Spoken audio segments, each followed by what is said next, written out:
Hey coach, Xenia Wood here, owner and founder of Swift Coaches and Swift Movement Academy. Our vision is to live in a world where health business owners turn their passions into profits and create financial freedom guilt-free.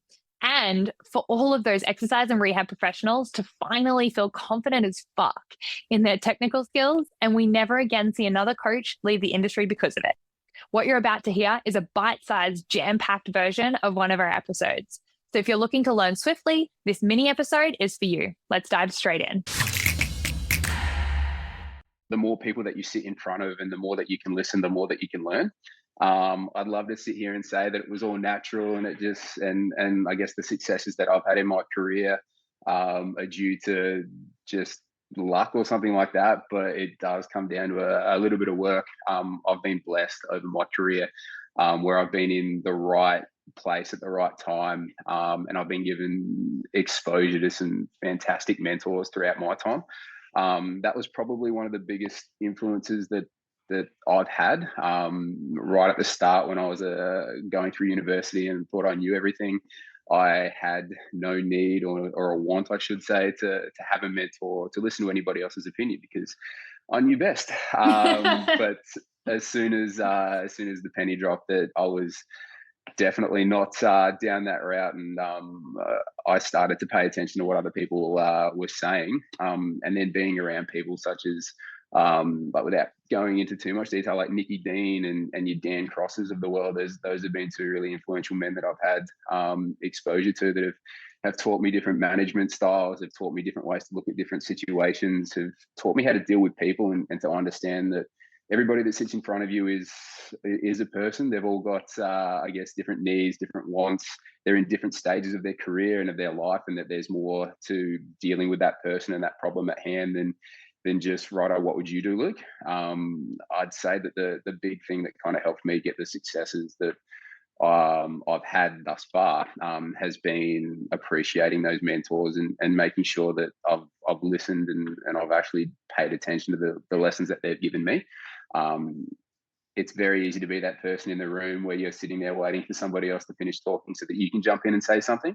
And I'll put my hand up and say I was probably that person right at the start. But the more that I've dealt with people and the more that I've come to appreciate these mentors, they've taught me that you can add value to a conversation and you can add value to somebody's journey just by being that extra person in the room and by saying things in a different way. So that's been my biggest learning. And I think that's what's helped me to, I guess, flourish in the different roles that I've had moving forward.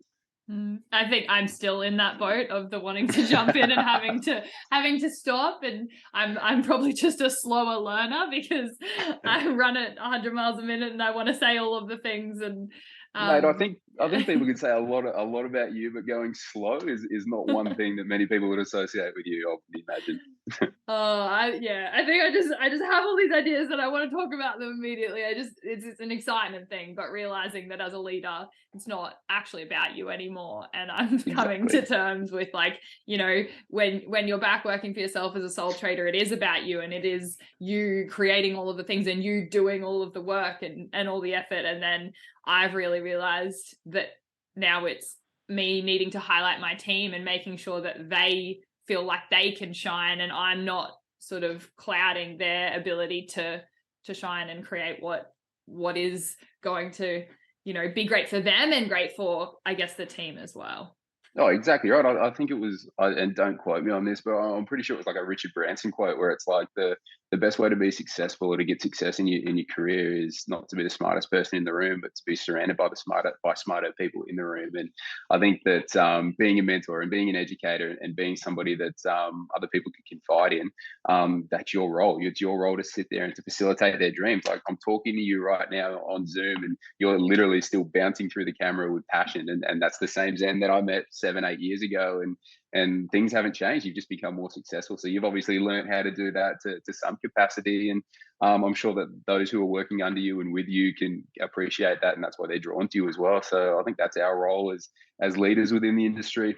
Sometimes there's obviously that need to sit there and be like, "Oh, settle down. You're probably going a little bit too hard," and to have that harder conversation. I know that there were times that we had to sit down and probably go over some rocky things. But once again, if you've got that relationship and they can trust you and they actually listen to what you're saying because you have their best interests at hand, then it sounds all wishy-washy, but in the long term, that's what pays off. How have you fostered the culture that you have? Because I know, just knowing the humans that yourself and Luke, you're Luke, Aaron and Simon are, like, you guys are, quite cheeky. You like to run amok and have a little joke and whatnot. But outside of, that, what do you guys do either consciously or unconsciously to foster an incredible team and culture? Yeah, that's a good question, and I don't necessarily. I don't think you're going to be wowed by the answer because I imagine it's the same thing that you've done at Swift as well. When Simo, Az, and I started the business, we had a simple philosophy, and they'll probably be like, "Oh, you're on an important podcast, don't say stuff like this." But our philosophy at the start was, we don't want to work with wankers. We want to work with people that are inspired within the industry, that want to be in the industry, and that we want to rock up to work with and spend time with every day. And our kind of no dickhead approach from a recruitment standard has helped shape our culture. Like, we don't want people to come to work and have to put on their work mask and then when they leave, take that mask off.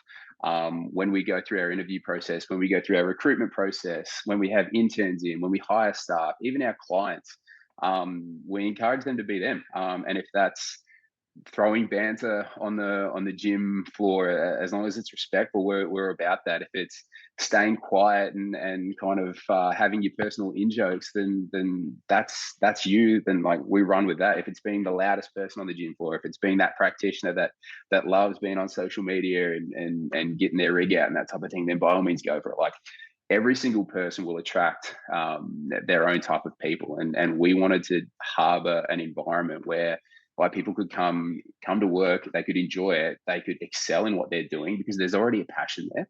But we would cherish that instead of kind of trying to shape everybody the one way. I guess at TMS, yes, we've got standards. Yes, we make sure that we are up there with regards to leading the way in practice.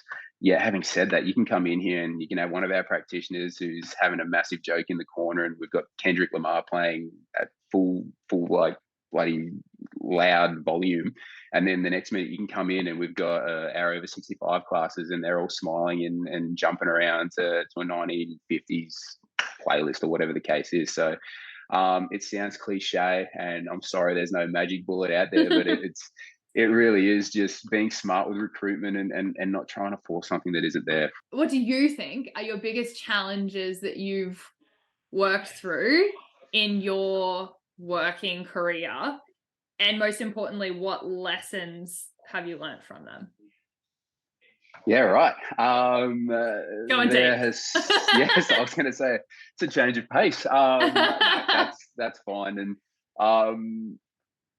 I guess to give you, and I want to give you a proper answer. The biggest challenge that I've had, well, let's say the two biggest challenges that I've had.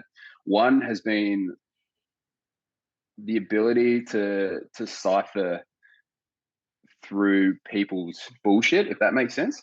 We're in an industry where, even though it's very technical and what we do is very like exercise specific, there's studies around things, the way in which it's packaged and the way in which it's presented to individuals varies, and it all depends on the type of person that's giving it to you. So I've been pitched some amazing opportunities. I've been pitched some.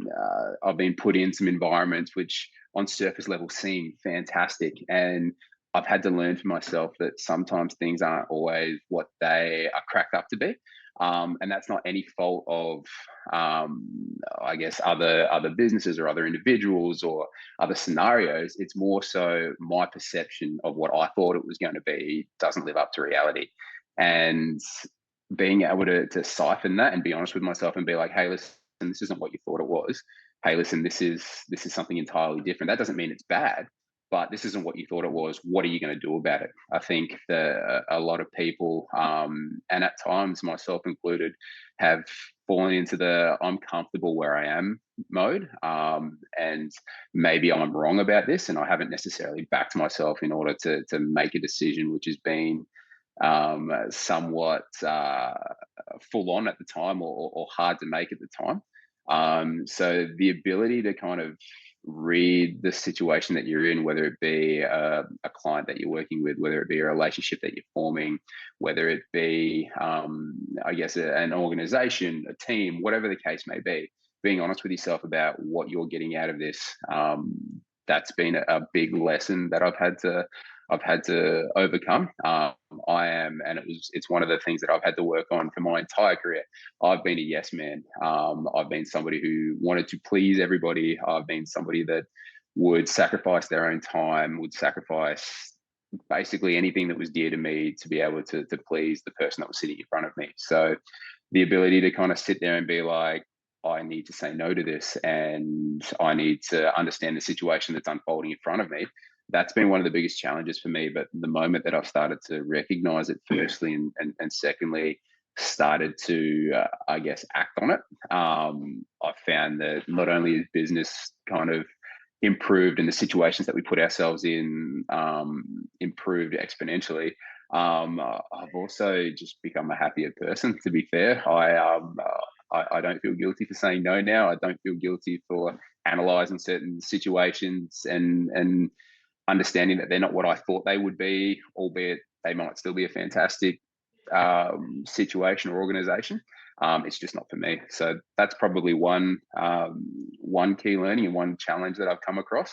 And then I guess the other one, or something else that probably has come to more light as of late with myself, it's the ability to take in the now and to be present. I guess in our roles as business owners and as leaders and as mentors, it's very easy to get sucked into thinking, okay, what am I doing tomorrow, and not actually pay attention to the person that's sitting in front of me right now. It sounds cliche, so I'm sorry once again for all of the listeners that might be wanting some silver bullet, and it sounds like an old man fuddy-duddy kind of phrase, but you need to be present. You've got to appreciate what's happening now and then. Otherwise, like, you're going to get to the end of your career, you're going to get to the end of the year, the month, the week, whatever the case is, and you won't have appreciated it. You've missed all the fun in the journey. You've missed all of the learnings in the journey as well. And for me, as I said, the biggest influence that I've had on my career and how I've been able to get to where I am right now, it's been through others. Yes, I've studied. Yes, I've gone and I've done extra readings. I've met extra people. I've gone to conferences. I've done all of that. But the true growth has been me listening to people and learning from people. And if your mind is away with the fairies when you're sitting in front of someone, you're missing everything that's right there. And as of late, it's very much dawned on me that if I'm not present in a conversation, if I'm not listening to the person that's right in front of me, then I might as well not even bloody be there. Like, I'm not better than the person that's sitting in front of me. I'm not more important than the person sitting in front of me. Give them the time of day and stop being a bit of a wanker. It's that's been my main learnings, especially as of late. I love that. Did you find something valuable in this episode? If so, I'd like to ask a tiny favor. If you have 30 seconds now, I'd love you to follow or share the podcast. That way, we can continue to bring you more real, raw, and uncensored stories from industry leaders.